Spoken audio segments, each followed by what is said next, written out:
didn't just, because remember, they didn't know he had this recording. So this idea that he recorded the vice president of the company saying something fucked up, and that's why he's in all this trouble, nonsense. That's not at all what happened. This guy got in some kind of shit. He got fired, and he kept this recording as insurance. And again, I don't think this recording is necessarily bad. I think this might be their executive saying, what the fuck is wrong with Campbell's? We make shit. Let's do better. They have a motto, like we treat you like family, here at Campbell's, come work for us. We treat our employees like family. That's not the case. We did just receive a statement from Campbell's that says, quote, if accurate, the comments in the recording are unacceptable. They do not reflect our values and the culture of our company. We are actively investigating this matter. Wait. We've also reached out directly to Martin Valley. Stop putting, oh my God, this is so gay. And you're sitting there with a spoonful of Campbell's chicken noodle soup. So the guy's like, we make products for fucking poor people. I barely buy our products anymore. It's made with bioengineered meat. He sounds disgusted. And he goes, oh, and, Indians are fucking useless. I mean, are we sure that this guy's a dick?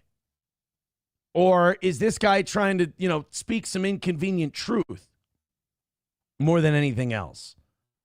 I don't know, man. I don't think this is the controversy that people think it is. I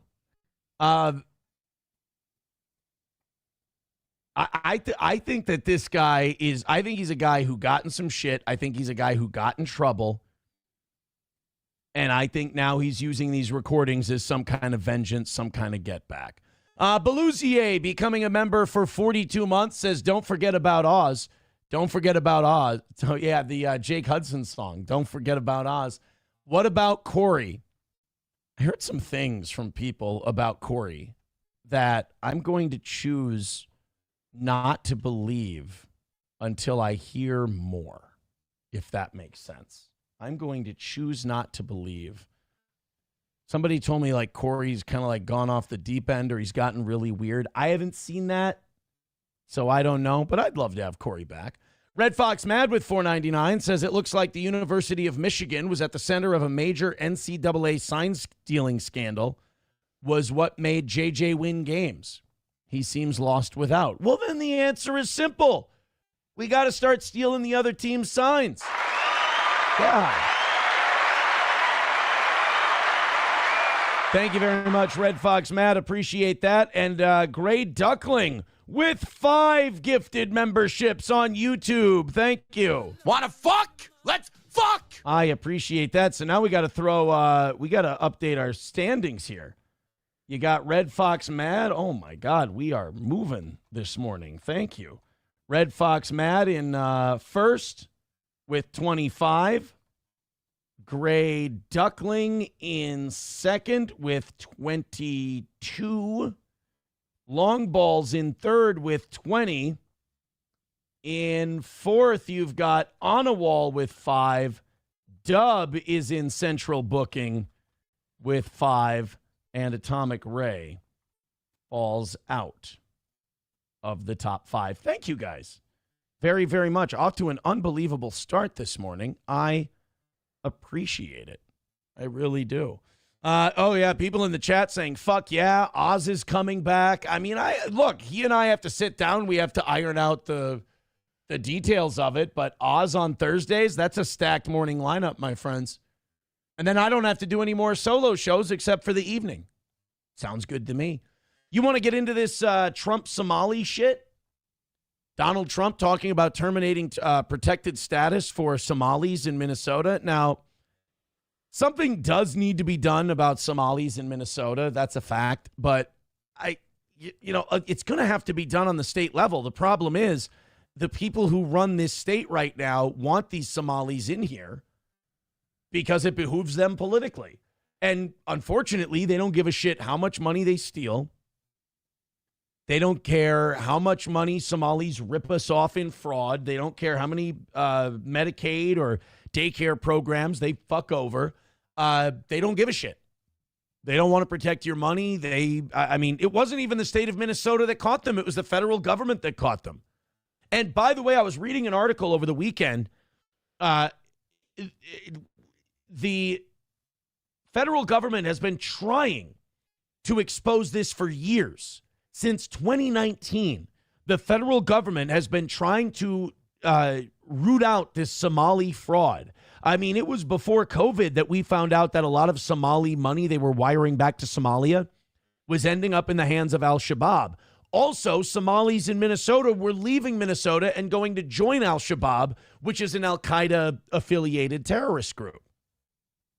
So the federal government has been trying to get a handle on this for a long time. But if you don't know what happens is Muslim groups like CARE and other Somali advocacy groups in this state and nationwide file lawsuits against the federal government to get injunctions against these enforcements, and then they claim Islamophobia. They file lawsuits. They say it's Islamophobic. You're only going after them because they're Muslim.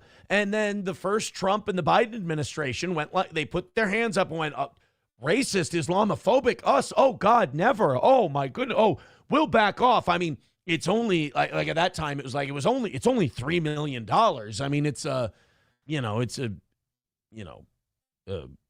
not an emergency amount. We'll be fine. And then the 3 million got to 30 million, and then it got to 300 million, and then it got to over $1 billion. And now finally we're like, Jesus, you guys, you can't just keep calling us Islamophobic and expect us to turn a blind eye to literally billions of dollars in fraud in one state from one community. And so at some point, and that some point was last year, you're Islamophobic, you're just doing this because we're Muslim, that excuse ran dry, and now they're starting to arrest people, indict them, and go after them. But it's not going to stop. That's the problem. This has become way too beneficial. This has become way too profitable for the Somali community. And it's not just stuff like this. If you're on the ground here in Minnesota, you know it's way worse than this. It's in every department in Minnesota. It's in the DMV. It's in EBT. It's in food stamps. It's in everything. I mean, the rot is complete. Welfare fraud. And forget welfare fraud, just Somalis coming here and not being fully productive citizens and living off of government benefits is an issue. There was no reason to bring Somalis here in the first place. They don't add anything that Americans can't add. They don't contribute anything that Americans can't contribute. There is not one Somali business that if all Somalis were kicked out today, we couldn't fill. That store space wouldn't be occupied by somebody else.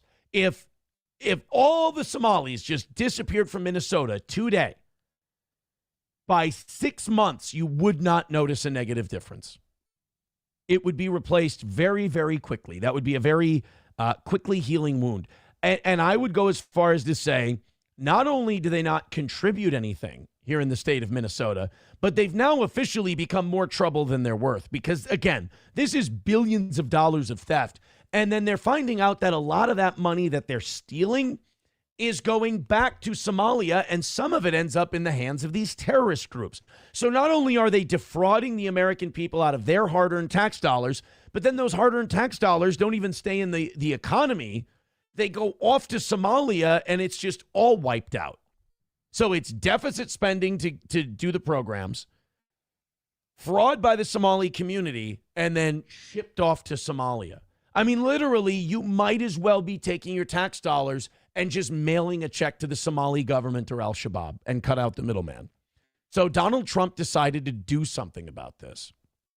Now, is this going to accomplish what a lot of people think it will? No. I think this affects 500 people, like I said. But it's a start. I mean, it's somebody doing something. The problem with Somali migration, everyone says, oh, it's just some Somali refugees keep coming here. It's actually more complicated than that. It's actually chain migration, which is once you get to America and you're legal, sometimes even you become a citizen, you can now get your family over here.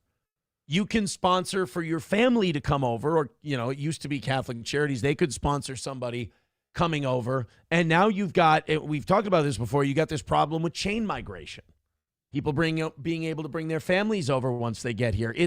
When you talk about a broken immigration system, it's not just illegals. It's not just people streaming across the border. As Derek Vineyard said, like a fucking piñata just exploded. It's the immigration laws themselves. It's the fact that we don't enforce when people's visas run out. We have a very generous chain migration system. We make it very easy for immigrants here to go on public benefits. So Trump doing something is better than Walz doing nothing. And Governor Walz is going to turn a blind eye to this. He's even blamed the Republicans for making this a political issue. Governor Walz is frustratingly not going to do a goddamn thing about this because A, he doesn't want to be called racist. He can't handle it. B, all of these people vote Democrat, so he doesn't want to give up the tens of, potentially hundreds of thousands of votes he gets out of this. And plus, if he goes after the Somalis, even his own side is going to say that he's a racist and he's a terrible guy, and he'll lose support there too. So somebody has to step up and do something. Now, this federal attorney, Joe, what's his name? He's been doing a great job. Trump is now getting involved. And honestly, Donald Trump has a lot of shit to do. The fact that he's going to focus on 1 out of 50 states and the problem they have with their refugee or immigrant community, you got to be fucking up. I don't think he wants to be dealing with this. This is Donald Trump talking about Minnesota Somalis and him removing temporary protected status for Somalis in Minnesota. Breaking news out of Wawa? Do you know about this? Washington, and a big announcement from President Trump about Somalis living in Minnesota. Tonight, the president posted on Truth Social, quote, "I am, as president of the United States, hereby terminating..." Wait a minute. You guys, hey, Minnesota news. Hey, Minnesota local news that's been accused by Alpha News of being too liberal. You missed a spot. You see this part where he says Minnesota under Governor Walz, it's Walz, but whatever, is a hub of fraudulent money laundering activity. Why didn't you guys read that? Because that's the why.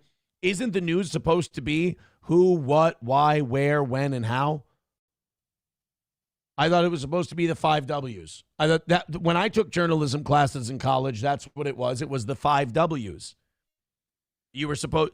Now, under Minnesota, under Governor Walz, is a hub of fraudulent money laundering activity.